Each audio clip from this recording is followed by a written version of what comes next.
弊病为何？此时他李长寿相当于众目睽睽之下仗势欺负了燃灯道人。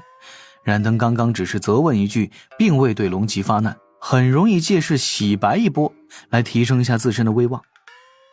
心底念头迅速流转，李长寿观察着燃灯的反应，背后的龙吉还有些回不过神来。众目之下被打了脸，燃灯的面容难免有些阴冷。但是燃灯的城府心机此时也是彰显无疑，完全如李长寿所料的那般，开始了卖惨。哈哈，燃灯道人长长的叹了一口气，缓声道：不曾想水神对贫道成见如此之深，贫道得玉清圣人老爷赏识，天为阐教副教主，所谓自是阐教兴盛，并未有意针对过水神或是截教。阐截两教教义有别，自上古就有冲突，这并非贫道挑拨。或许是水神以私情之事与截教走得太近，从而有所偏见。李长寿满头的黑线，还是低估了这个家伙的脸皮啊！这个时候需要绕过对方言语中的陷阱。李长寿笑道：是非曲折自在人心，燃灯副教主今日前来，莫非是故意来与我作对的吗？我知燃灯副教主对我一直有些意见，但是今日是玉帝陛下特准，请来如此多的洪荒名士，为我晋升神阶做一个见证。燃灯副教主故意来寻衅滋事，怕是太不将天庭，不将我人教放在眼中。若如此，我当真是要去求见二师叔哭诉一番了。燃灯双目一凝，淡然道：今日贫道是为恭贺水神神位晋升而来，就此不再多言。你我之误会，今后自会有解开之时。或许贫道非道门弟子，未修圣人大道，对道门少了些归属，但教主曾在上古时与贫道有大恩，贫道一心为阐教计罢了。若是不知古佛之事，李长寿觉得自己还真有可能会信了。可惜啊，周遭的各路仙神看向燃灯的目光，大多都带了几分钦佩和敬重。这就是襁褓龙吉的代价。李长寿甩了甩手中的拂尘，丢下一句：望燃灯副教主言行如一，就带着龙吉朝着一旁走去。龙吉此时隐隐想明白了此间关键，刚完成了长大闭关的他，看李长寿背影时，眼中多了几分感激。趁着李长寿跟阐教截教高人寒暄问候，龙吉抬手打了一下自己额头，暗骂自己没用。正此时，李长寿的传声钻入龙吉耳中：稍后无论谁问起，你就说自己一时手滑，只可对玉帝陛下和王母娘娘言说具体的情形。我若猜错不错，你刚才应该是心神恍惚了一下。再去准备一杯茶，今日我已经认下你为弟子，就在此地将你纳入人教道场，其他不必多想，一切有为师护持。龙吉一愣，俏脸泛起了少许激动的红晕，对李长寿欠身一拜，低头匆匆离开。此时李长寿已经是顺利地成为了全场最亮的老道，几声道友，几个道医，就将刚才燃灯之事完全接过。他与云霄目光相对，相视而笑，各自执礼相对，又与截教阐教各位圣人亲传闲谈笑语，以一己之力将泾渭分明的阐教截教仙稍微融到了一起。李长寿回忆着上辈子听过的各种开业致辞、开学致辞、婚礼司仪等等，朗声道：感谢诸位道友百忙之中前来观礼，贫道长庚感激不尽。长庚能有今日之幸，实乃老师教导，两位师叔关照，离不开玉帝陛下一直给予的信任，更离不开阐教截教各位师兄师姐的提携。天庭自上古出立至今，玉帝陛下心系天地苍生，关心仙凡疾苦，秉持天道至公之理念，废寝忘食，一路将天庭带到了如今即将大兴之局。长庚在此，盼诸位道友与天庭同顺同兴，让正道的光洒在这洪荒的大地上。周遭回声不断，都是在说一些客套的恭维话。随后李长寿就在各处走动，先与每一位圣人亲传，问候寒暄，而后又去找人教自己人笑谈一二。今日这场合不方便提醒守口如瓶的渡恶真人，只是互相见礼，称呼一句师兄。待李长寿转了半圈，回到了云霄仙子身侧，刚要与云霄说几句贴心话，趁机缓解一下上次被某河神打搅之后的尴尬，太乙真人抱着胳膊凑了上来，肩头撞了撞李长寿，笑道：哎，天庭怎的这么小气啊？也不安排九阳歌舞？要不要把恒河仙子请过来舞一曲？李长寿满头的黑线，这混蛋找事儿呢吧？虽然很气，但李长寿还是努力地保持着微笑。具体怎么安排，其实我也不知，是木工定下的。稍后应会请师兄师姐去瑶池赴宴，此地应该只是邀各路仙神前来观礼。似乎玉帝陛下还召集了不少仙神。我说怎么不见龙族与地府之人？太乙真人如此嘀咕了一句：二阶正神都有什么权柄？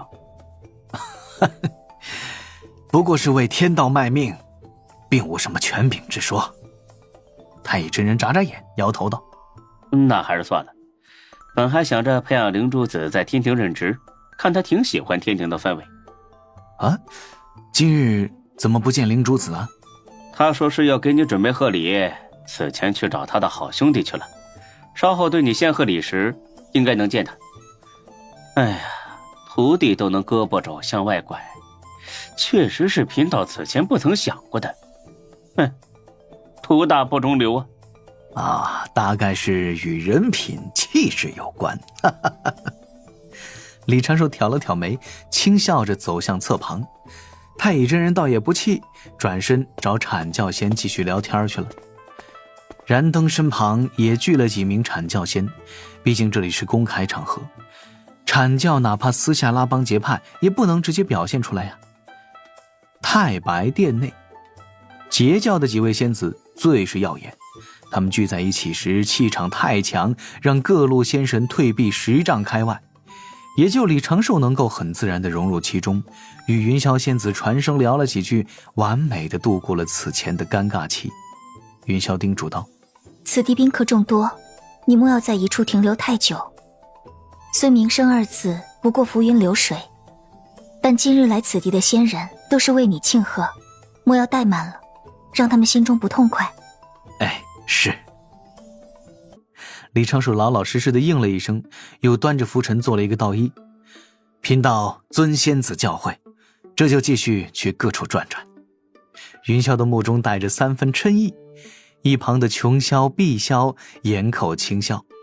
这对妹妹的动作神态颇为神似，精心打扮过的她们也是一道颇为亮丽的风景。李长寿转身要去招待宾客，金陵圣母在旁边道：公明赵公明他稍后才能过来，正在3间世界向回赶。多谢师姐提醒。李长寿含笑应了一声，心底泛起了少许的八卦之火，却并未出卖赵大爷。在殿中转了2圈，敖乙在旁边匆匆而来，对李长寿禀告了2件事。第一件事就是今日的具体流程，正如李长寿对太乙所说，稍后待旨意宣完，此地就会摆上宴席，以李长寿的名义宴请各路仙人。到时李长寿就可以邀请各位道门高手去瑶池赴宴。玉帝王母已在瑶池现身，天庭文臣武将、四海龙宫、地府阎君、仙盟来人都已在瑶池等候。李长寿想了想，对敖乙传声：莫要燃灯，稍后统一口径，就说玉帝陛下宴请道门圣人弟子。是。敖乙立刻答应下来。第2件事却是与龙吉有关。刚刚龙吉匆匆回了瑶池，想换一身盛装，顺带禀告王母娘娘要正式拜师之事。王母娘娘派人来问，可否将龙吉拜师的环节安排在瑶池大宴之上，那般较为风光。李长寿自然是答应了下来，心底却在思量，龙吉今后会如何入邪？其他先不论，身为天帝之女，若无人算计，绝不会被告知一句你跟他有缘，就委屈自己嫁给手下败将。若没有人去说什么兴周是天命所归，强行给阐教截教定下正邪之分，龙吉也不一定会死在大教倾轧之中，一缕元神上封神榜。这个事儿仔细想想还挺关键的。李长寿明显地感觉到今日还有不少暗流在涌动。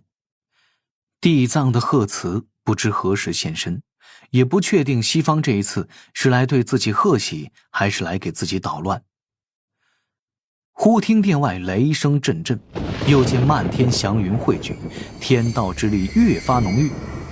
只见一对仪仗自高空缓缓落下，两排金甲天将开路，身着华袍的东木公踩着祥云而来，左手端着一道金光闪闪的天地旨意，总算正式来了。就在东木公现身，持着天地旨意降临的一瞬，天庭某个角落的宅院中，闭目凝神的玉帝化身天庭将领秦天柱眼皮开始轻轻颤抖。因秦天柱这一句化身已经暴露，玉帝并未再多用他走动，但是秉承着坚决不承认的原则，玉帝此前未将这一具化身消融，而是关在宅院之中闭门不出，稍后修修补补再改改，又能拉出来继续当第5号化身。正此时，本不该醒来的秦天柱却突然睁开双眼，目中金光闪耀，颇为锐利。何人在此？胆敢擅闯天庭！就听得一声轻笑，宅院角落中的一棵树下，有道虚淡的身影渐渐凝实，却是微胖身形，衣袍打着补丁，面容模糊不清。这道人做了个道揖，笑道：陛下恕罪，贫僧冒昧前来隐藏行踪，只是为今日顺利见到陛下。此时这道人心底正笑叹，地藏当真是被水神钳制得太深，与天庭何谈，何必经过水神？西方教弟子。秦天柱冷然问着，道人缓缓点头，笑道：陛下可否给贫道办炷香？陛下，玉帝陛下。秦天柱闭上双眼，身形突然崩碎，化作一堆金沙随风飘散。瑶池宝座上，玉帝睁开双眼，嘴角微微一撇，继续欣赏眼前的歌舞，眼底却带着几分笑意。西方教这些家伙当真愚蠢，还偷偷去找我弃用的化身，这要让长庚爱卿误会了怎么办？一句求见都欠奉，当真还活在梦里，还直接来与他商谈。当通明殿是摆设，当天庭这些神仙都无用，当玉帝是什么山大王不成？侧旁王母娘娘柔声问道：陛下为何发笑？一些小事不必在意。玉帝眯眼轻笑，怡然自得。昊天金阙自然妙有玉皇上帝诏曰：太清圣人弟子李长庚，品性忠厚良善，谦逊受礼，精善谋略，实为天庭之栋梁。李长庚任天庭水神之位至今，除妖魔，护正道，化水质，定四海，安地府，稳轮回，秉承天道意志，护卫苍生万灵，为天庭屡立奇功。皆特加封水神为周天大罗星宿太白金星，不入星宿之列，主革新，定变革，掌杀伐，节制雷火斗温四部，总领天庭水事，天河水军听奉号令，兼月宫嫦娥总教习，赐凌霄殿不败。小神领旨，谢玉帝封赏。东木公一番宣旨，李长寿朗声应答。前者手中旨意化作道道金光，李长寿于群仙簇拥中做道一行礼，一道道金光汇入体内。忽听水声轰鸣，宛若四海掀起万里波涛。李长寿背后浮现出道道水蓝色光华，浓郁的天道之力涌来，凝成一只三角状帆旗。帆旗之上涌动大川河流，蕴藏四海之威，最后凝成玄黑之色，在李长寿的背后猎猎作响。又见一颗大星于旗帜之后升腾而起，这一面旗帜迅速变换形状，增添诸多细节，缓缓化作一幅玄黑参蓝的大旗。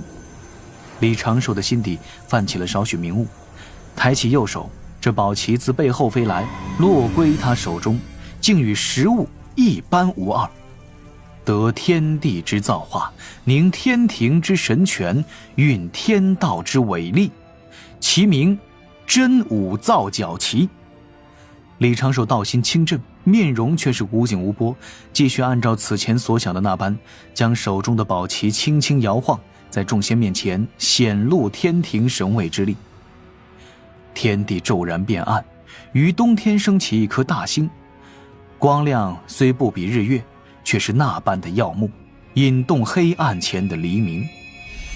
天道之力运转，李长寿与在场所有炼气士心底都泛起了这般画面。平静的深海之中泛起滔天波浪，苍龙跃出海面，海族欢腾起舞，空中电闪雷鸣，太白归位，天道革新。